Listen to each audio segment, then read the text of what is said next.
यहाँ पर ज्ञात करनी है। तो ये जो आपके अध्याय 4 द्विघात समीकरण से लिया गया है, बड़ा ही महत्वपूर्ण प्रश्न है और इसे जो है मध्य प्रदेश बोर्ड ने मॉड्यूल में जारी किया था और 2018 में भी त्रैमासिक में जो है पूछा गया था। तो महत्वपूर्ण प्रश्न है, तो आप इसे जरूर कर लीजिएगा। वैसे बहुत छोटा आंसर है इसका, ठीक है, थोड़ी सी समझने की देर है, आपको बस इसे समझना पड़ेगा। दूसरा प्रश्न है आपका जो कि अध्याय 8 से लिया गया है, cosec theta cot theta square बराबर प्रूफ करना है हमें 1 माइनस कॉस टीटा और 1 प्लस कॉस टीटा के। तो इसे जो है आप प्रूफ कर सकते हैं। बस आपको जो है इसमें LHS प्रूफ करना है, बाकी RHS आपका वही के वहीं पर निकल कर आ जाएगा, ठीक है। तो ये 5 अंक के लिए आपको पूछे जा सकते हैं, ठीक है। अगला तीसरा प्रश्न है आपका 7.6 सेंटीमीटर लंबा एक रेखाखंड खींचे और इसे 5:8 में विभाजित कीजिए। तो इसमें बस कुछ नहीं करना, आपको विभाजन के बिंदु लिखना है और रचना का औचित्य देना है। इस प्रश्न में कुछ नहीं है, ठीक है। तो आपको जो है रचना के चरण सबसे पहले तो 5-6 चरण आप लिख दीजिए। इस प्रकार से इसका जो है डायग्राम बनेगा कि हम जो है 7.6 ये जो आपकी रेखा खींच ली उस पर जो है हम चाप काटेंगे, ठीक है। तो इस प्रकार से आपका ये बनेगा चित्र। अगला प्रश्न देख लेते हैं हमारा, ये देखिए रचना का औचित्य भी यहाँ पर दिया हुआ है, तो आपको जो है कहीं पर ढूंढने की जरूरत नहीं पड़ेगी।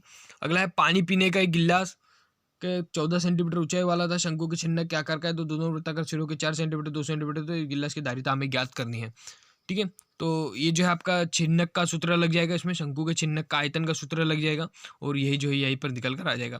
तो यहाँ पर जो है 308 लिखा था, 308/2 इसका आंसर आ जाएगा और बराबर में जो जब हम इसे काटेंगे तो 102 और 2/3 इस प्रकार से इसका जो उत्तर आएगा सेंटीमीटर घन, ठीक है।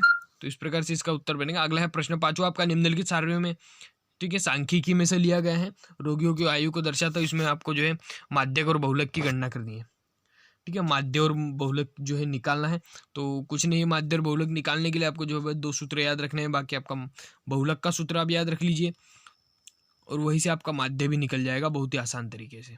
माध्य का भी सूत्र आप याद रख लीजिए। अगला है आपका सिद्ध कीजिए की, ठीक है।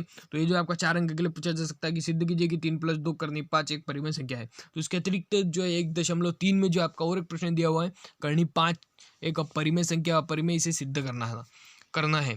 तो जो है वो प्रश्न जो है हम अगले पार्ट में लेंगे, तो इस पार्ट में आप जो है इस प्रश्न को जरूर क्लियर कर लीजिए, उसी के आधारभूत है ये प्रश्न, ठीक है।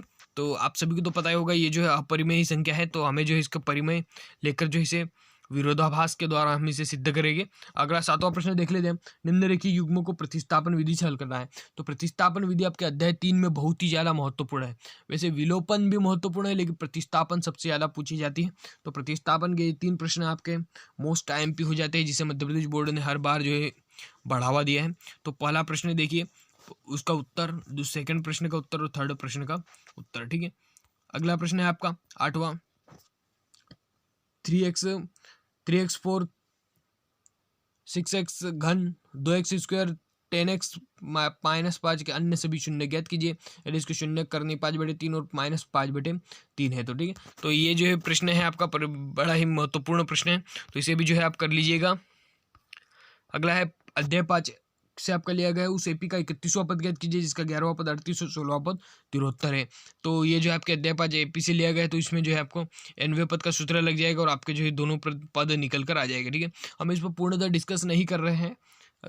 अगर आप चाहते हैं कि हम इस पर जो है प्रत्येक प्रश्न पर डिस्कस करें, तो आप हमें कमेंट कर सकते हैं।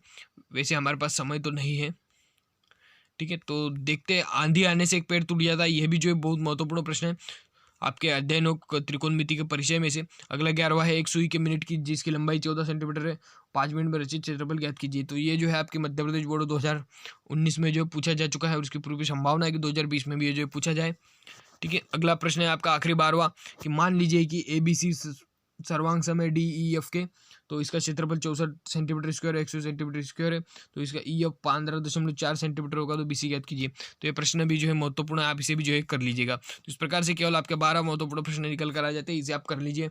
मैंने जो इसकी लिंक जो है डिस्क्रिप्शन बॉक्स में डाल दिया, अगर लिंक नहीं खुलती तो आप मुझे कमेंट कर सकते हैं, ठीक है। तो ये 12 महत्वपूर्ण प्रश्न है। अगले पार्ट में हम और 12 देखेंगे। इस प्रकार से आपके बहुत सारे 3-4 पार्टों तक बहुत सारे प्रश्न क्लियर हो जाएंगे। तो आप जो है कंपलसरी इसका अभ्यास करते रहिए, ठीक है, क्योंकि आपको महत्वपूर्ण प्रश्नों की तैयारी बहुत मजबूत तरीके से करनी है, क्योंकि गणित एक ऐसा विषय है जो कि बहुत ही हार्ड जाता है हमारे लिए पहले, लेकिन अगर आप प्रयास करते रहेंगे तो आपके लिए मुश्किल नहीं जाएगा।